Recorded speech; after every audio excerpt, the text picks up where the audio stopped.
the Icons of Real Estate podcast. Are you ready to learn the proven money-making secrets from top-producing icon agents? Ready to skyrocket your business? This podcast is for you. Tune in every week with your host, Tomasz Fonseca, and find out how to implement proven strategies to 10 times your business, from $3 million to $30 million in just 12 months.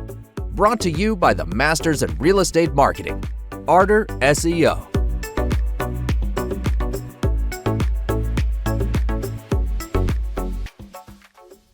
Hello, everyone. Today we're honored to have Amy Duong Kim on our podcast. She's the driving force behind Duong Kim Global, a top player in Chicago luxury real estate with over 600 million in transactions. Amy's clients first approach has earned a top 1% producer status in Chicago and nationally.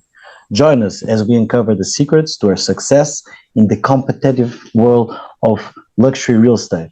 Welcome to the show, Amy. Thank you so much. Thank you for having me. Yeah. So in Icons, we love stories. So your real estate journey, spare no details. Sure. So my parents, my father mainly, owned real estate as I was growing up. I have an older brother. He's on my team. He's 11 years older than me, and he was always working and on his phone and never available. So I had said I would never be a realtor. That seems like a horrible job. So I went into the actuarial world. I studied actuarial science. People don't know what that is. It's a study of probability and assessing risk. So I studied at the University of Illinois, Urbana-Champaign, actuarial science. And I ended up getting a consulting job shortly after I graduated. It was a wonderful experience, but I then saw my older sister get pregnant and really had to choose between work and her family. Mm-hmm. And I never really wanted to be in that position. So I decided to look into different career avenues, and I stumbled upon real estate. My brother back then had said, why don't you look into getting your license? All of your friends are graduating. They'll be looking for condos soon, and you can help them, and you can still have another career. Back 20 years ago, we didn't call them side hustles, but they're essentially, he was saying that I should have a side hustle. So I took my license and I was walking off if you're from Chicago, you take the train. So it's called the L. So I was walking off the L. I walked into my brother's office. At the time, he owned his own brokerage, and somebody walked in. My brother said, you should take them as a client. And so I did. And I said, this is very easy. I should just do this full time. And that's what I did. And then I realized it wasn't easy at all, but very, very rewarding. It's amazing. So you said you took your bachelor's in from an analytical career. So can you share your personal journey, like transitioning from analytical career to real estate investment? How did that happen? Yeah. When I realized real estate, I would have to acquire clients. I realized that I lacked a marketing background. I don't want to say necessarily social skills, but I lacked the marketing and branding, background that I think a lot of top producers back then, 20 years ago, had. So I didn't want to change myself.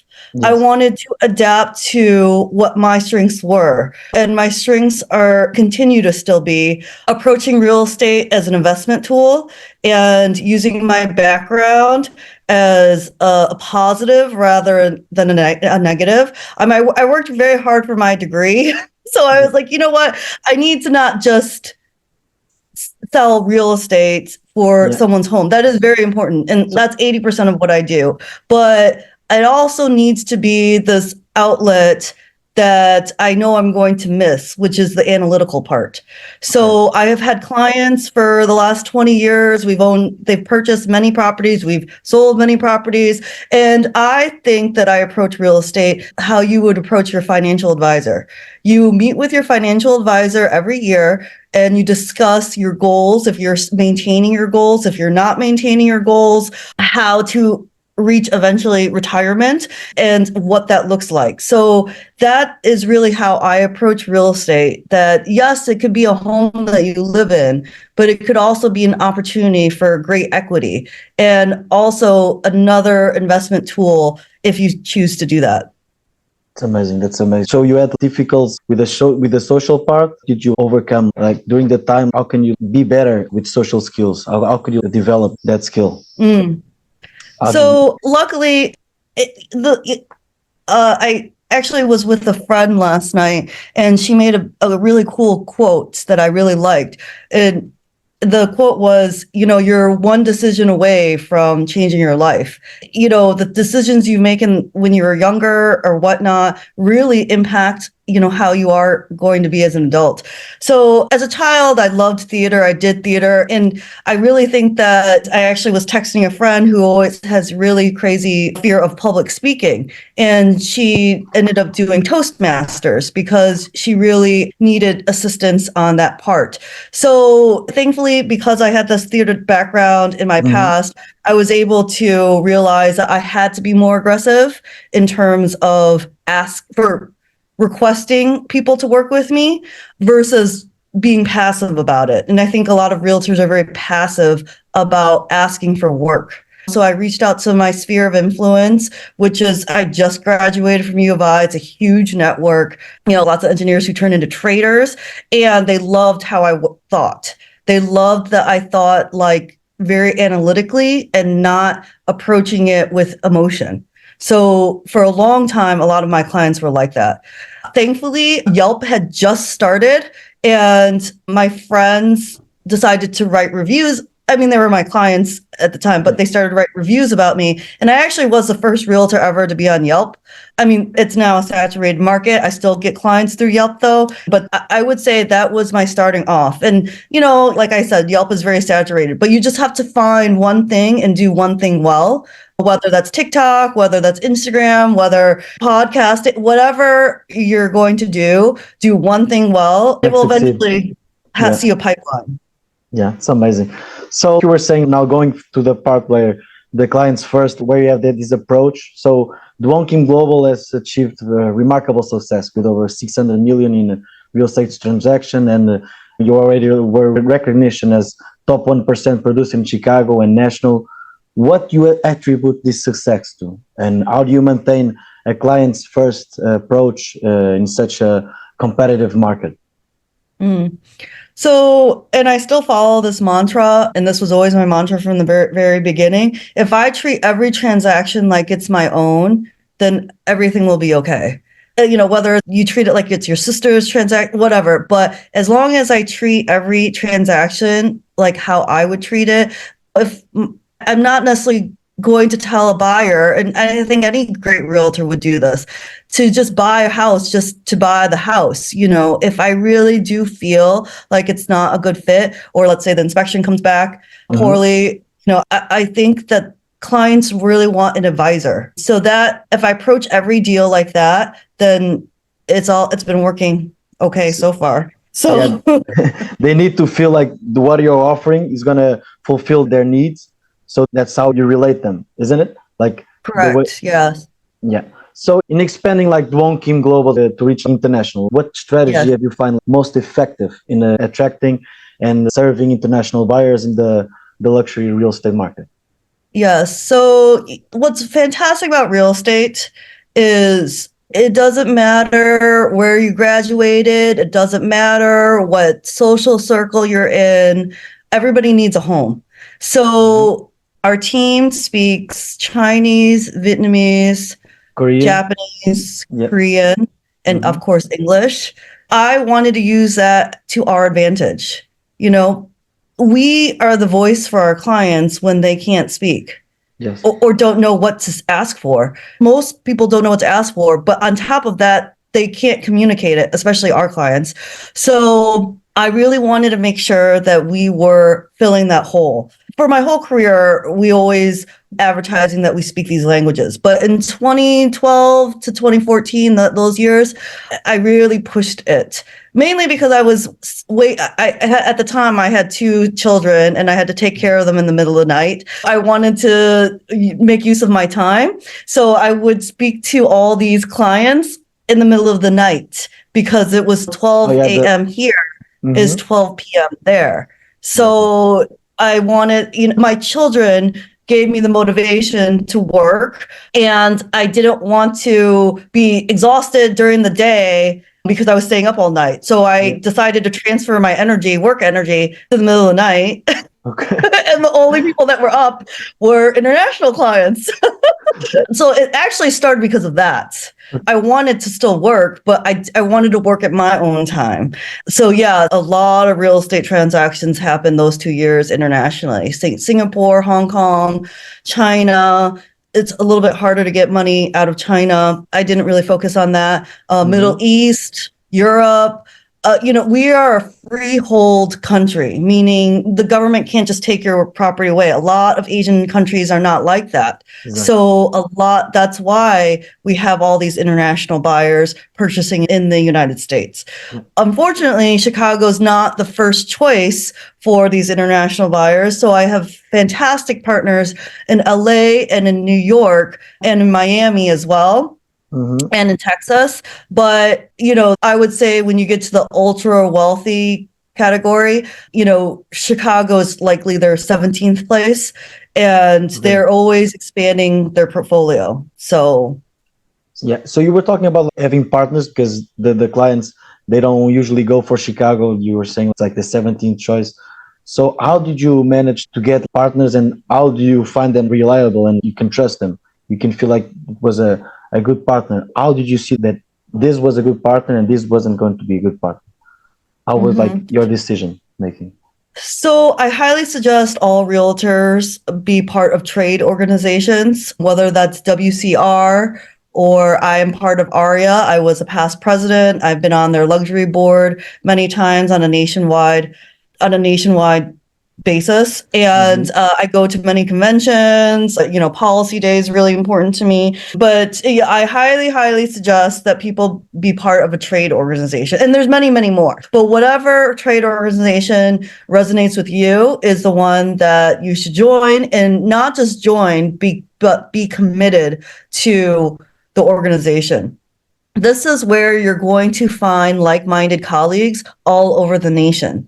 And this is where you're going to really grow as well. I mean, I had my first ARIA convention, I think, was a global luxury convention. And I truly did not know that it even existed. It was mind-blowing. I learned so, and this is where, just like your podcast, where you're going to find amazing realtors who are going to share their story and not hide it because they don't want their competitors to know their secret. So it was a fantastic opportunity to learn from other realtors. I truly do think that it was the first global luxury ARIA convention that I had gone to. I think I'm botching up the name, but ARIA, you can look up their convention, was where I learned how to truly or feel more confident about selling luxury properties, because it confirmed what I was doing, and it also gave me new things or insight on what I wasn't doing. And that's where I learned, I found amazing partners that way. So in San Francisco, LA, and it was really fantastic to find these amazing realtors who were very, very similar to me. So whatever organization it is, I highly suggest people get involved in trade organizations. Yeah, it's amazing. So moving on, with Duong Kim Global's recent move to Compass, a technology-driven real estate company, how has this transition elevated your business and enhanced the service you offer to clients? I don't know if it necessarily enhances the client's experience, but it enhances my work experience. Okay. It makes me more efficient. It provides me time. It gives me back time. So I don't need to go into different platforms to do different things. It already tells me who I need to be talking to. That's probably the biggest tool that I love the most, is that it keeps me on track on my touch points with my clients. It makes marketing beautiful and very, very easy. I'm a very huge proponent of the Compass platform, and I use it constantly. I do think I know some of the tools a little bit better even than the Compass employees.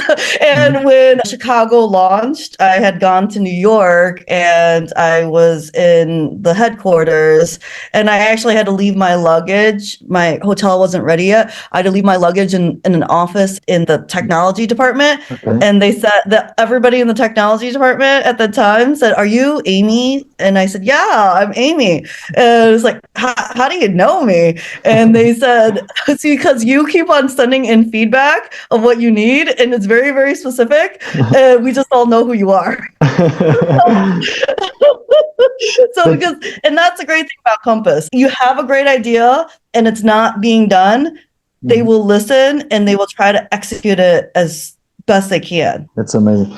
So, as a leader of luxury real estate, how do you stay ahead of market trends and share your team to equip it with the knowledge and skills like needed to serve your clients and the best out of your team? I think that just constantly learning, constantly seeing what other great realtors are doing in different markets. You know, Compass is really fantastic. And all these brokerages, I don't want to just be specific about Compass, but all these other brokerages are doing fantastic marketing work as well. Marketing is only good if you implement it and execute it. So you have to staying top of mind, whether that's through social media. People actually like our monthly newsletters. You have to give them valuable content for them to stay engaged. You know, there's certain holidays. Most of our clients are Asian American that we service. So we make Lunar New Year a big marketing push at that time. We throw lots of client parties. We do a lot more experience gifting versus actual gifting because we want to spend time with our clients and, you know, create memories. Yeah, it's really important. Correct. And humanizes us as well. So we have 3 children. My husband is a part of our team. Like, he and I are realtors and team leads. And there is no work and life is a blur. They're all intertwined. So it's just part of our life. There's no separation. Okay. It's amazing. I have a fun question. What rule did you wish you knew when you started out? Sure. So there's this thing called the 80-20 rule, and that rule states that 20% of what you do creates 80% outcome, or essentially in our case, 80% of our commission. So when I realized that, I decided to change that 20% into 80% of my time. And that means the biggest focus every day is always talking to clients, reaching out to clients. If there's anything you did every single day is to reach out to clients. It's not organizing your email. It's not doing all these little tasks that do need to get done, but it's to reach out to clients. The rule does have a flaw because at one point, 100%, I was only reaching out to clients. So all these other things were like falling apart, mainly my personal life. But so now I obviously over time, and as a realtor, as a top producer, you have to be able to adapt to this. So when I realized I was kind of getting too crazy about this rule, I scaled back a little bit. But that should be the biggest thing. Whatever is giving you is produce that 20%. People typically only spend 20% touching base with clients, but it really needs to be a lot more.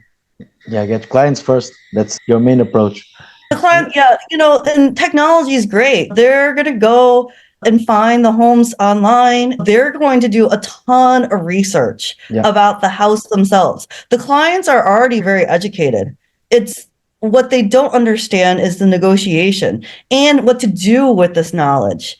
They don't understand, you know, they bought it for 2020. They bought this house back in 2015, and then they're trying to sell this for $1 million more. Well, that's crazy. I'm like, no, we have to talk about that. So they know everything. It's just how to have educated conversations about the information they know. Yeah, definitely. Where do you go from here?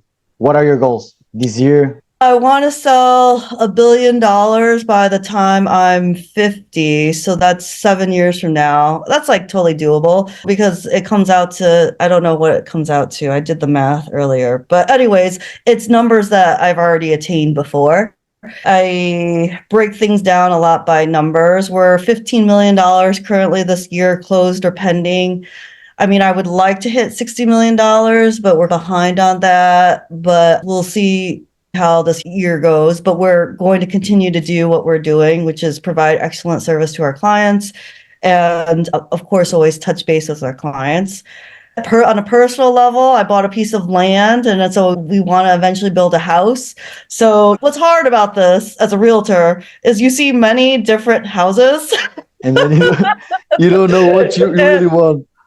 Yeah, you don't know which style to go with. That you should do a podcast about that, like how these houses when you have options. So like building a house. So yeah, that will be a fun project to do with our family. Obviously, we're not just going to approach it on an emotional level, but this is another way for us to create wealth. Is an opportunity to still going back to having a home, but making this home make money for us in terms of reselling it later. Nice. Amazing. We got one last fun question for you. So Icons of Real Estate is the #1 real estate podcast network and is passionate about making podcasting accessible. If you had your own podcast, what would you call it? I don't know. I'm really bad at these little tagline things. So you're putting me on the spot here. Maybe women having these career changes, whether it's for their life or just finding a better fit. It's funny. I get so many calls from women who listen to podcasts and they realize that I was an actuary before and I decided to do real estate. So they really want to learn how I did that. So whether they were engineers and then decided to go into interior design, or they were architects and then they want to be writers. That's the fun thing and probably the most rewarding thing about continuing to get asked to do podcasts and to do interviews and to be on panels is I get to hear other women's stories about, and I say obviously men can do this too, but just women have different struggles, men have different struggles. So probably the coolest part that's a little bit different than real estate, we don't need to recreate something that's already amazing that you're doing. So, you could.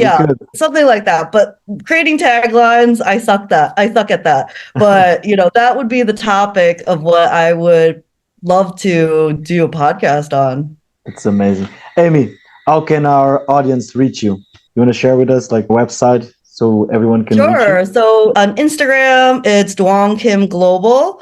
Facebook, we also, I don't know how many people are using Facebook still, but Duong Kim Global as well. TikTok is Duong Kim Global. We have our website, www.duongkimglobal.com, that you can find us very easily. So LinkedIn, of course, you can just find me by Duong Kim Global or Amy Duong Kim. And of course, Yelp. You can find us on Yelp, Amy Duong Kim or Duong Kim Global. Lots of avenues that you can find me. I think if you Google my name, I don't even know how many pages there are. There are plenty, I can tell you. Yeah, it's very easy to find me. Very easy. But follow us on Instagram. We have really good content, lots of new inventory in the Chicago area. And honestly, anybody can ask me any question that they have. I'm happy to answer it. Anything specific about careers or real estate and obviously if you need a Chicago realtor, but I'm happy to answer any questions. Thank you so much, Amy, for your time. Thank you for being here with us. It was an amazing podcast and an episode. Can't wait to have you on next week, maybe. I hope so. So have a good one, guys. Thank you so much, Amy. Thank you.